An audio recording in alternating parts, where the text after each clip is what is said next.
കേരളത്തിലെ ഏറ്റവും പ്രശസ്തമായ സ്ഥലങ്ങളിലൊന്നായ ഗുരുവായൂർ കേരളത്തിലെ പുണ്യസ്ഥലങ്ങളിലൊന്നായി കണക്കാക്കി പോരുന്നു. ഗുരുവായൂരിലെ ശ്രീകൃഷ്ണ ക്ഷേത്രമാണ് ഗുരുവായൂരിന് ഇത്രയും പ്രശസ്തി നേടിക്കൊടുത്തത് എന്ന് ഏതൊരാൾക്കും അറിയാം. തൃശൂർ നഗരത്തിൽ നിന്നും 26 കിലോമീറ്റർ അകലെ സ്ഥിതി ചെയ്യുന്ന ഗുരുവായൂരപ്പനെ കുറിച്ച് നമുക്കൊന്നറിയാൻ ശ്രമിക്കാം. ഇന്ത്യയിലെ തന്നെ ഏറ്റവും പ്രശസ്തമായ ശ്രീകൃഷ്ണ ക്ഷേത്രമാണ് ഗുരുവായൂരിലെ ശ്രീകൃഷ്ണ ക്ഷേത്രം. വിഷ്ണുവിന്റെ പൂർണ്ണാവതാരമായ ശ്രീകൃഷ്ണനാണ് ഗുരുവായൂർ ക്ഷേത്രത്തിലെ പ്രധാന പ്രതിഷ്ഠ. ദേവഗുരുവായ ബൃഹസ്പതിയും വായുഭഗവാനും ചേർന്നാണ് ഈ ക്ഷേത്രത്തിലെ പ്രതിഷ്ഠ നിർവഹിച്ചത് എന്നും അതിനാലാണ് ഈ സ്ഥലത്തിന് ഗുരുവായൂർ എന്ന പേര് വന്നത് എന്നുമാണ് വിശ്വാസം. നിരവധി പ്രത്യേകതകൾ ഉള്ളതാണ് ഗുരുവായൂർ ക്ഷേത്രത്തിലെ വിഗ്രഹമെന്ന് പറയപ്പെടുന്നു. പാതാളാഞ്ജനം എന്ന വിശിഷ്ടമായ കല്ലുകൊണ്ടാണ് ഈ വിഗ്രഹം നിർമ്മിച്ചിരിക്കുന്നത്. കലിയുഗാരംഭത്തിലാണ് ബൃഹസ്പതിയുടെ കയ്യിൽ അമൂല്യമായ ശ്രീകൃഷ്ണ വിഗ്രഹം വന്നു ചേർന്നത് എന്നും കരുതപ്പെടുന്നു.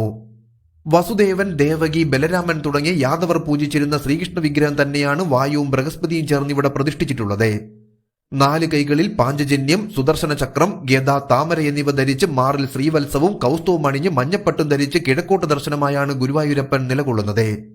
ഭൂലോക വൈകുണ്ഠം എന്ന് വിളിക്കപ്പെടുന്ന ഗുരുവായൂർ ക്ഷേത്രത്തിലെ ദർശനം മുക്തിമാർഗമായാണ് ഭക്തർ കണക്കാക്കുന്നത് എന്നതുകൂടാതെ കർണാടക സംഗീതത്തിനും കഥകളിക്കും കൃഷ്ണനാട്ടത്തിനും പേരുകേട്ട ഗുരുവായൂർ ക്ഷേത്രം നിരവധി ഭക്തരുടെ അത്ഭുത കഥകൾ കൊണ്ടും പ്രശസ്തമാണ്. ഇതുകൂടാതെ ഗുരുവായൂർ ക്ഷേത്രം അതിന്റെ വാസ്തുവിദ്യാ ശൈലിക്കും ശില്പങ്ങൾക്കും പേരുകേട്ടതാണ്.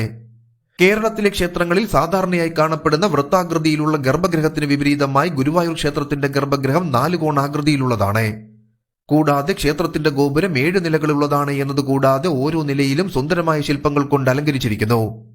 4 അമ്പലത്തിന്റെ പടിഞ്ഞാറേ ഭിത്തിയിൽ കരിങ്കല്ലിൽ അതിമനോഹരമായി കൊത്തിയെടുത്ത ഒരു അനന്തശയന ശില്പവും ഇതിന് തൊട്ടടുത്തായി കരിങ്കൽ തൂണിലെ ഹനുമാൻ ശില്പവും നമുക്ക് കാണാൻ സാധിക്കും.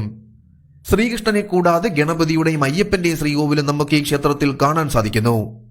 ക്ഷേത്രത്തിൽ ശിവന്റെ പ്രതിഷ്ഠയില്ലെങ്കിലും ശിവന്റെ ഒരു അദൃശ്യ സാന്നിധ്യം ഇവിടെയുണ്ട് എന്ന് വിശ്വസിക്കപ്പെടുന്നു. വായുദേവനും ബൃഹസ്പതിയും കൊണ്ടുവന്ന വിഷ്ണു വിഗ്രഹം പ്രതിഷ്ഠിക്കാൻ അനുവാദം നൽകിയ ശിവനാണ് മമ്മിയൂരിൽ അവതരിച്ചത് എന്നാണ് ചരിത്രം. കിഴക്കേ നടയിൽ ബലിക്കൽ പുരയ്ക്കും അകത്തെ നടപ്പന്തലിനുമിടയിലെ 70 അടി ഉയരമുള്ള കൊടിമരമാണ് മറ്റൊരാകർഷണം. ശില്പവേലകൾ ചെയ്ത അടിത്തറയിൽ ഉയർന്നു നിൽക്കുന്ന കൊടിമരം പൂർണ്ണമായും സ്വർണത്തിൽ പൊതിഞ്ഞിരിക്കുന്നു. ഗുരുവായൂരപ്പനെ അരനൂറ്റാണ്ടിലധികം കാലം സേവിച്ചതായത് ഭഗവാന്റെ തിടമ്പ് വഹിച്ച് 1976 ഗുരുവായൂർ ഏകാദശി നാളിൽ അനായുസ്മൃതി വരിച്ച ഗുരുവായൂർ കേശവൻ എന്ന ഗജശ്രേഷ്ഠന്റെ സ്മരണ ഗജരാജ സ്മരണയായി ദശമി ദിനം ദേവസ്വം ആഘോഷിച്ചു പോരുന്നു. അതുപോലെ ക്ഷേത്രത്തിൽ പതിവായി നടത്തുന്ന വിശേഷങ്ങളിൽ ഭക്തരായ മേൽപ്പത്തൂരിന്റേത് നാരായണീയ ദിനമായും ചെമ്പയുടേത് സംഗീതോത്സവമായും പൂന്താനത്തിന്റേത് പൂന്താന ദിനമായും ആഘോഷിച്ചു വരുന്നു. ഗുരുവായൂർ ക്ഷേത്രം സന്ദർശിക്കുന്നത് ഭക്തർക്ക് ഭഗവാൻ കൃഷ്ണന്റെ അനുഗ്രഹം നേടാൻ സഹായിക്കുമെന്ന് വിശ്വസിക്കപ്പെടുന്നു. ക്ഷേത്രത്തിലെ ദർശനം, പ്രാർത്ഥന, പൂജകൾ എന്നിവ വഴി ഭക്തർക്ക് പാപങ്ങളിൽ നിന്നും മോചനം നേടാനും ആത്മീയശുദ്ധി നേടാനും സാധിക്കുമെന്ന് പറയപ്പെടുന്നു.